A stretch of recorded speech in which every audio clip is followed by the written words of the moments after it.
Je comprends qu'il faut que je donne les lignes principales de mon parcours. J'ai eu la chance de naître dans une famille catholique bretonne riche et célèbre. Riche, pas seulement d'argent. Ils fabriquaient le cahier à cigarettes OCB, si vous les aviez bien roulés, ce qui à l'époque était évidemment extraordinairement connu et rentable. Mais aussi riche de tendresse. C'était une famille nombreuse. Et nous étions, et nous sommes toujours d'ailleurs très heureux ensemble. Et ils étaient aussi célèbres parce qu'ils avaient fait une guerre admirable. Et le 6 juin 1944, dont nous allons bientôt fêter le 80e anniversaire du débarquement, sur les 177 Français, puisque le général de Gaulle avait été prévenu que l'avant-veille avait absolument exigé que ce soit des troupes françaises. Et on n'avait trouvé que 177 Français qui étaient prévus dans ce débarquement, et 2 étaient de ma famille. J'avais un père résistant, des oncles dans la résistance également à Londres, un oncle à Normandie-Niemen. Et donc, nous étions très heureux. Nous étions sur les terrasses en Bretagne à discuter, écouter les différentes personnes qui parlaient de tout ça. Et donc, j'avais plutôt rien à faire dans ma vie parce que ça n'était que le René, fils de René, qui prenait la tête des papeteries. Et moi, j'étais le 5e fils de Michel, donc je devais ne pas faire grand-chose, mais avoir suffisamment d'argent pour ne pas faire grand-chose. Ce qui, sincèrement, était tout à fait dans mes cordes. Et donc, j'ai passé 10 ans dans la banque, tranquillement, avec des études convenables, jusqu'au doctorat de droit. Et j'étais très heureux. Et puis, malheureusement, il a fallu à un moment, devant les difficultés de l'entreprise, que quelqu'un s'y colle, parce que l'entreprise allait mal. Le papier à rouler était remplacé, et leur grande spécialité, qui était le papier carbone, qui servait, vous savez, à dupliquer les documents, qui étaient des papiers noirs, pour ceux d'entre vous qui s'en souviennent, était remplacé par les photocopieuses, et il y avait 800 personnes, et donc personne ne voulait prendre le risque social d'aller dans cette affaire qui était très endettée. Donc j'y suis allé, j'y ai passé 40 ans, de 1981 à 2022. Nous étions 800, quand je suis parti, nous étions 80 000. Donc disons que ça a plutôt bien marché. Nous faisons partie des 500 premiers groupes mondiaux. Et grâce à cette période, j'ai contribué ou j'ai pu participer à un certain nombre d'aventures industrielles fortes.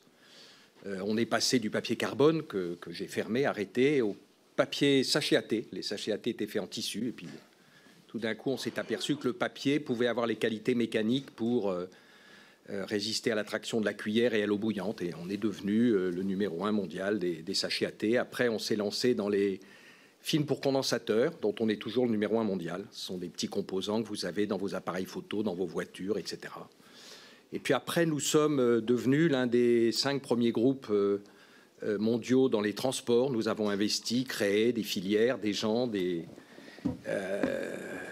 hangars, de la logistique. Et bref, nous avons continué comme ça à travers différents secteurs parce que je pensais qu'être un groupe diversifié présentait moins de risques. Et qu'en ne mettant pas tous ces œufs dans le même panier, on avait plus de chances de s'en sortir, puisque j'avais été évidemment un peu traumatisé par le contraste entre cette jeunesse très sympathique et agréable et ce moment où tout avait failli basculer. Voilà, donc le groupe s'est bien développé. Il a été, en effet, comme vous l'avez dit, Monsieur le Président, il y a un peu plus de 20 ans dans les médias, pour 2 raisons. La première, c'est que mon fils Yannick, mon 2e fils, ne voulait pas travailler dans le groupe. Les secteurs dans lesquels nous étions ne l'intéressaient pas. Il était parti dans le cinéma et donc j'ai pensé que commencer dans les médias avec Philippe Labro pouvait le faire venir et j'ai en effet réussi. Et puis la deuxième raison, qui est plus triviale, c'est que contrairement à ce que les gens imaginent, le secteur des médias, c'est le 2e secteur le plus rentable dans le monde après le luxe. Donc pour ces 2 raisons qui mêlaient l'intime et l'attrait du gain, nous sommes allés dans les médias. Évidemment, au début, personne n'y croyait, puisqu'on a commencé par une petite chaîne de la TNT. Et à l'époque, personne ne voulait investir dans les chaînes de la TNT. Les grands groupes, les 4 grands groupes, y compris Canal, expliquaient que ça ne servait à rien.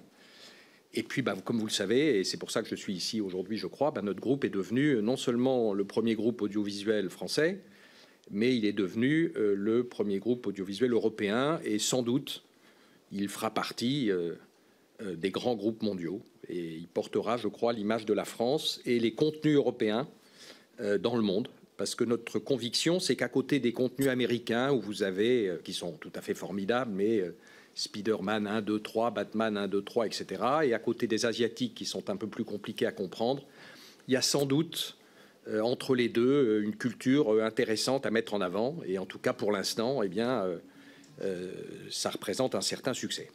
Comme vous l'avez dit, le 17 février 2022, qui était la date du bicentenaire du groupe, j'ai pris ma retraite de ce groupe.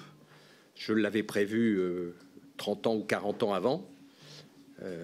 Quand je suis arrivé, on m'a dit « mais vous n'allez pas rester longtemps, vous venez de la banque, vous allez repartir ». J'ai dit « non, non, je vous promets, je resterai jusqu'au bicentenaire ». Donc ça m'a paru long par moment, pour être tout à fait franc, puis finalement c'est arrivé assez vite. Et depuis le bicentenaire, j'ai laissé ma place opérationnelle à mes successeurs, qui dirigent admirablement, puisque depuis que je suis parti, ça marche encore mieux. Donc je me réjouis d'avoir nommé les bonnes personnes aux bons endroits.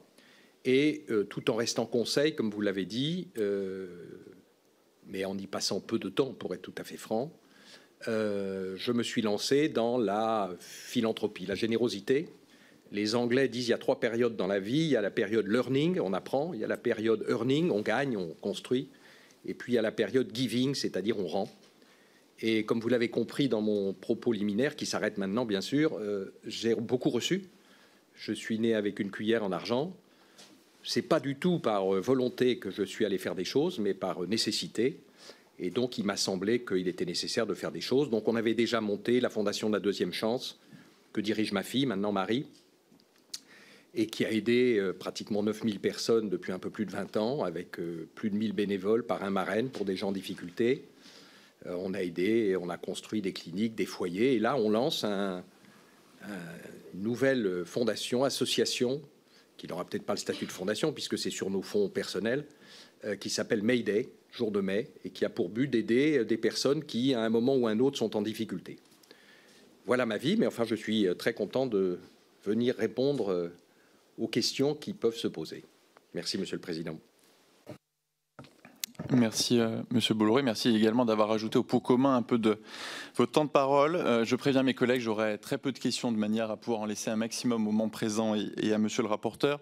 Je rappelle que, autant pour moi, pour le rapporteur que l'ensemble des membres présents, l'objet de cette commission d'enquête, c'est l'attribution de contenu et le contrôle de la TNT et que seules ces questions ont leur place évidemment dans cette enceinte, comme ça a toujours été le cas pour l'ensemble d'ailleurs des auditions par le passé. J'aurais une première question, Monsieur le Président. Vous avez dit que le secteur des médias était le deuxième plus rentable après le luxe. Pour autant, on peut le voir notamment à travers vos résultats. Si vous détenez 7 chaînes payantes et gratuites sur la TNT, les 3 chaînes gratuites du groupe Canal+ représentent 3% du chiffre d'affaires des chaînes gratuites, 5% du marché publicitaire, avec un résultat net de moins 47,6 millions d'euros. Donc effectivement lourdement négatif, même si les choses s'améliorent. Comment on peut expliquer effectivement qu'on n'atteint pas la rentabilité au niveau du groupe et de manière plus large, puisque vous faisiez partie, on va dire, des premiers à faire confiance à la TNT à un moment où il y avait un doute, comment